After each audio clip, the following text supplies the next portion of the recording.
first met Jennifer Reed when she was working in the financial world. She was kind, professional, and someone I always enjoyed working with. And then something happened. She joined the Crossroads Chamber, and it was like watching someone discover exactly where they were meant to be. Almost overnight, I watched Jennifer grow into this incredible outward-facing leader who thrives on connecting people, planning events, and bringing communities together. The Jennifer I met years ago was wonderful. The Jennifer standing before us today is that same woman, just fully expanded, more confident, more visible, more powerful, and more herself. Please welcome my friend, Jennifer Reed. Jenny, thank you very much for that introduction. You were so kind and so amazing. Thank you for inviting me to be a part of this remarkable evening with all of these incredible women up here. I also want to thank everyone at GreatNewsLife. You made us feel like celebrities with all the posts and pictures. And lastly, I want to thank my family and friends for not only being here tonight, but supporting me in my incredible journey. Without your love and support, I would not be here tonight. Because it is difficult to recall moments you try so hard to forget, and out of respect to all of you here, I'm going to read what without permission means to me. I've been living a life without permission for the last 19 months. November 11th, 2024, I unexpectedly lost my husband of 30 years in exactly 2 months. When I arrived home that night, my life literally changed in less than 10 seconds. Suddenly, my home was filled with policemen, firemen, friends, family and neighbors I had no idea even knew what was going on. After all, I didn't even know what happened. The news traveled so quickly, my phone was blowing up with text and voice messages when it's typically quiet at 8 p.m. on a Monday night. I was numb and just kept thinking I must make the worst call any mother should ever have to make to their child. I wasn't prepared for something like this. Why would I be? You somehow find strength within you to get through the next week with people stopping over, calling, texting, but you move like you're walking in 200 pounds of concrete with heavy fog everywhere you look, no matter how many times you wipe your eyes. Sleep is a thing of the past. It becomes amazing how you can adjust from sleeping 7 hours a night to only 2 and 3 and still be able to function like always. At work, I had envisioned that week ending under the lights of our annual gala, surrounded by celebration and excitement. I never imagined it would end with me choosing flowers, writing an obituary, and planning a funeral instead. Shortly after the funeral came Thanksgiving, the first holiday without him. I remember thinking to myself, I have to make it as normal as I possibly could for my family. As they say, life has to go on. The world doesn't stop just because you need to breathe, grieve, or feel the pain of loss. Getting through the holidays was easy, being surrounded by friends and family. However, once they were over, the realization of being alone hit. There was no way I was going to get through this. I knew I needed to be strong, but I didn't feel like doing that. I looked for any type of distraction to keep me busy. Although it took some time, I realized I wasn't healing or grieving. I was existing. Friends and family would ask me if I'm doing okay. And of course, I was, at least I thought. As long as no one saw me cry, I was doing great. Or at least I thought I convinced them. Friends told me I needed counseling, which I found completely offensive. No one was going to tell me what to do unless they walked in my shoes for a day. I know what's best for me. I'm a rational person. I can get through this on my own and on my own terms. I overthink and compartmentalize everything. I just needed time to work through it. All my life, I gave myself permission. Do well in school, get a good job, permission to marry the love of my life, permission to become a mother. But now, without my permission, I'm a widow at 56 years old. No matter how much you wish it came with an instruction manual, you just need to keep going. But where do I go from here? How was I going to get out of bed every day?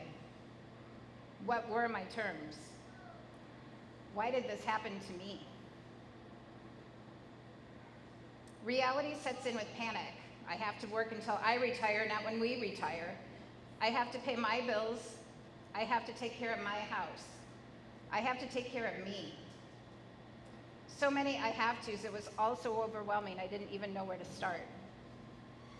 I needed to get off the hamster wheel and face reality. I needed to be able to take a deep breath, but how do I make it stop? I finally reeled life in by packing away every thought, sight, and emotion about what happened. I was not going to be a victim. I can't stop living. It's not what my husband would have wanted.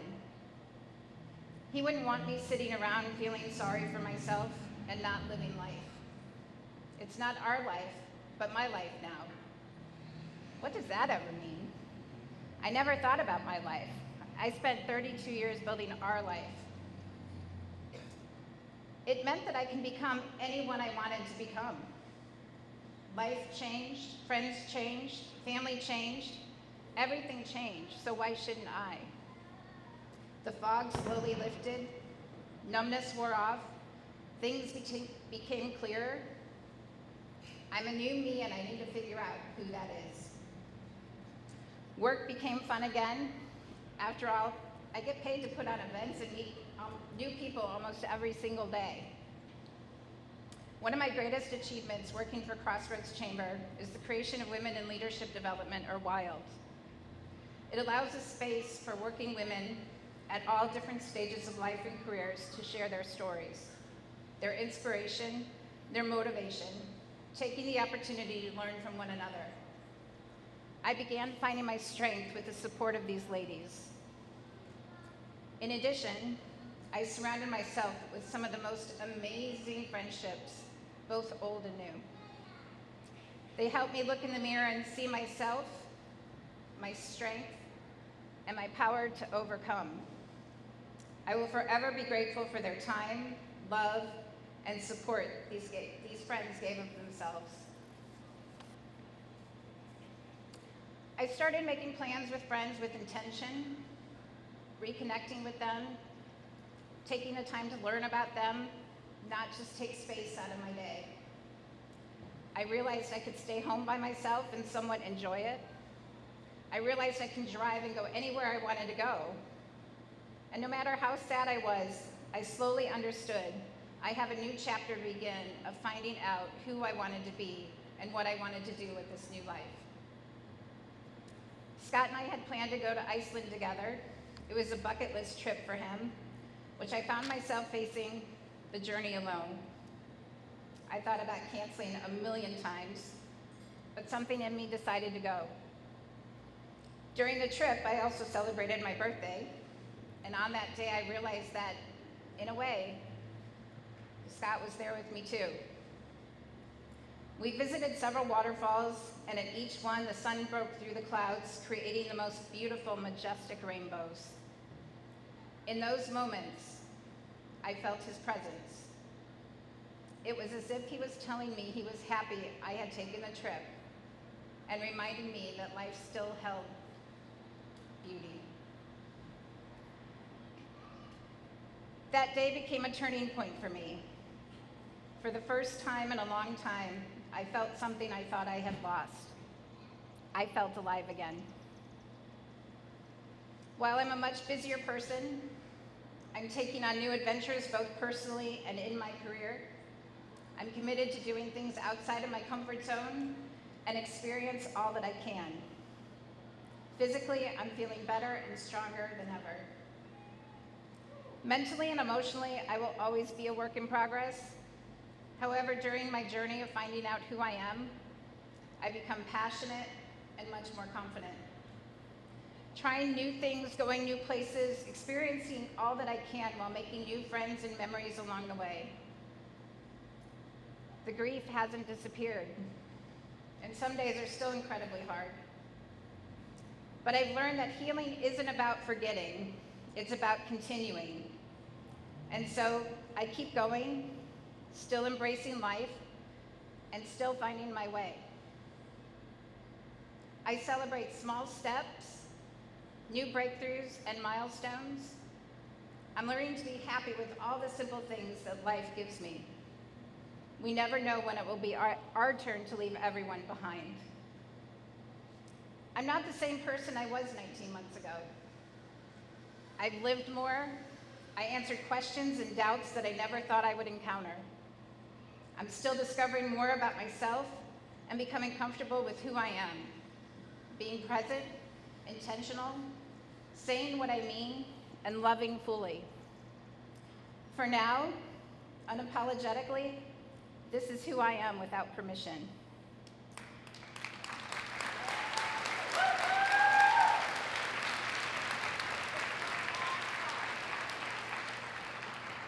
Because life didn't ask me for permission to make me a widow, I'm not asking life for permission to be happy. Thank you all very much.